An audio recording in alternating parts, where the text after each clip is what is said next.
Welcome to No Random Wins. I'm your host, Nate Joma, and this is a show for people who know success doesn't just wander into a room and ask where to sit.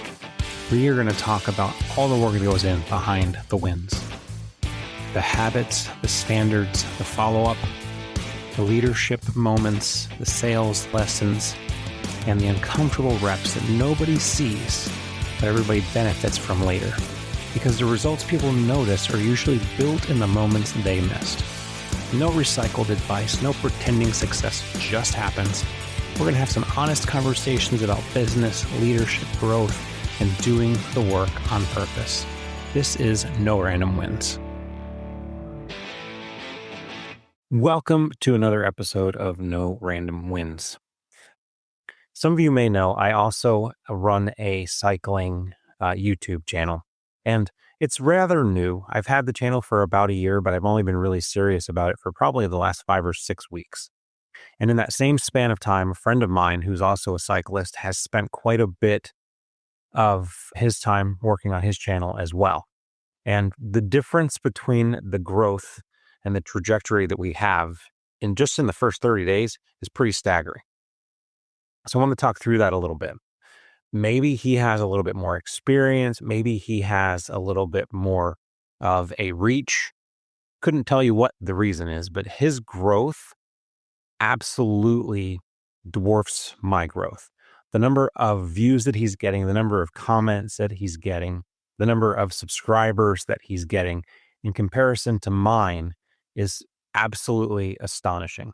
So I'm on a very, very slow movement, very slow trajectory, and he is to the moon.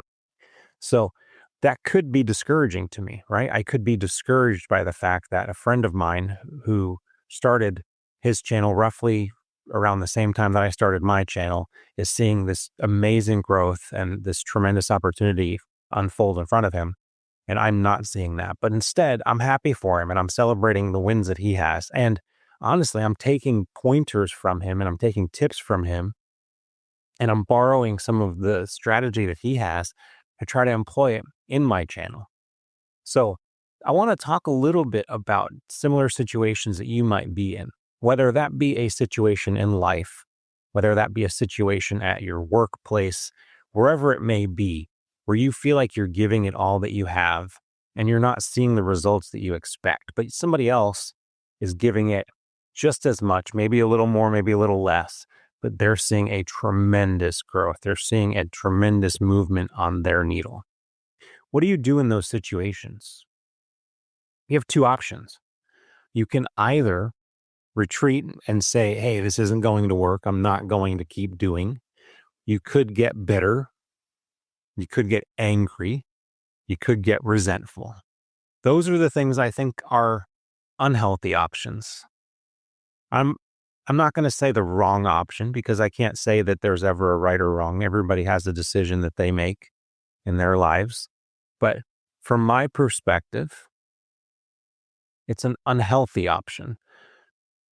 I think the more healthy option and the option that's going to give you a better mindset, a growth mindset, is to embrace that this other person had something that you might not have had, or this other person had something that you might have missed, or that this person is just doing something a little bit better than you, and you can learn from them. So I take the path of taking a step back, learning about what that person is doing, where their growth is coming from, and using it as a learning lesson.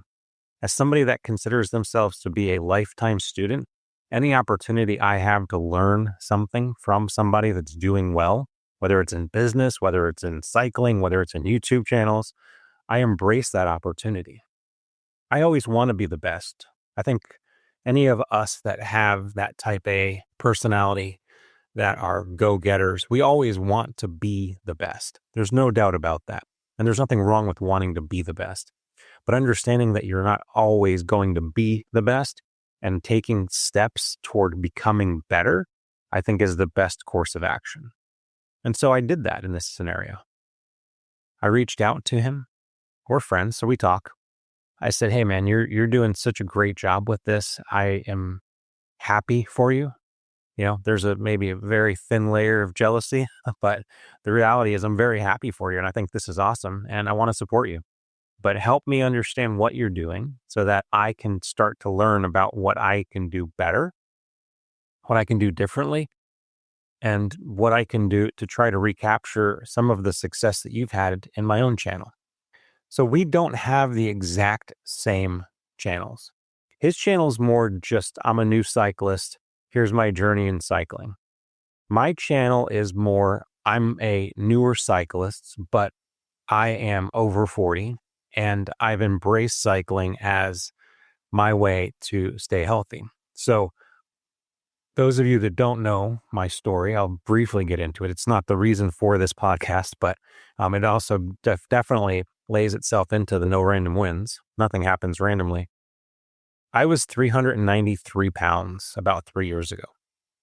I had just lost my mom to bladder cancer and I needed to do something. I had to make a change. I realized that life is fragile and I realized that things happen that you don't plan on happening.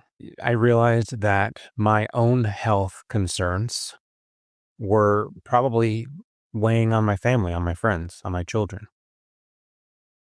I was a big guy. I had a lot of extra weight on me. So I took the unfortunate passing of my mother as an opportunity to learn that I needed to get myself together. I had to get my mind right. I had to get my body right. And I had to make myself a better me.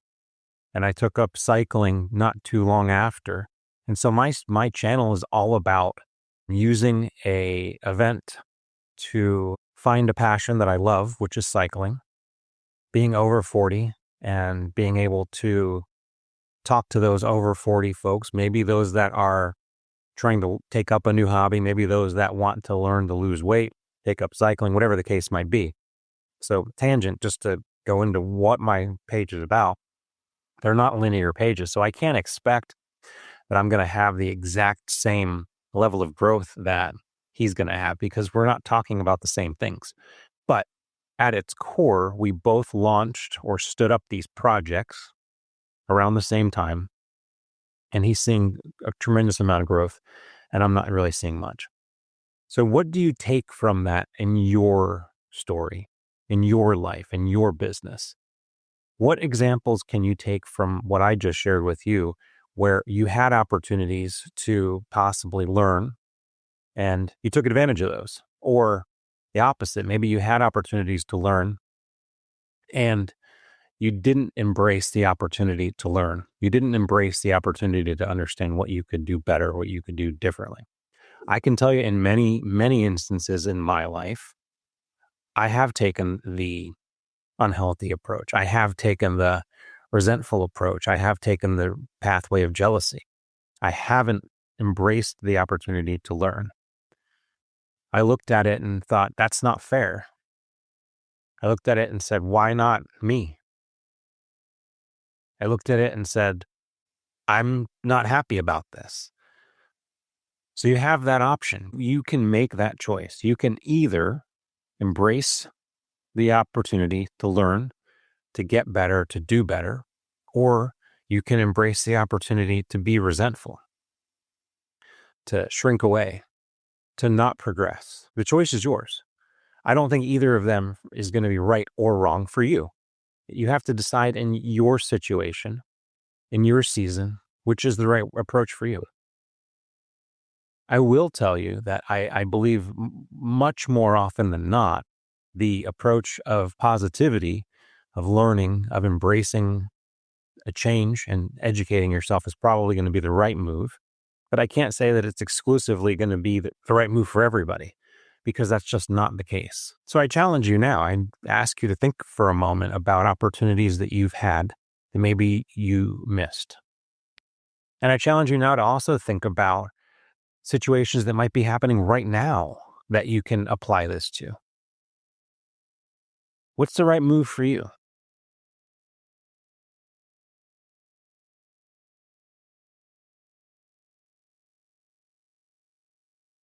That's going to do it for this episode. If this is something that hits home for you and you want to continue the conversation, let's continue the conversation online. You can reach out on Facebook, on LinkedIn. You can reach out to me here. If you're listening on Spotify, you can chat with me. Just let me know what your thoughts are. I'm really curious to know. We'll catch you on the next one.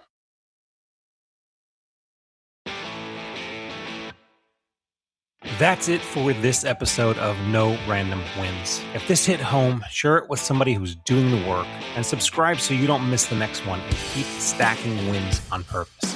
I'm Nate Joma, and I'll see you on the next one.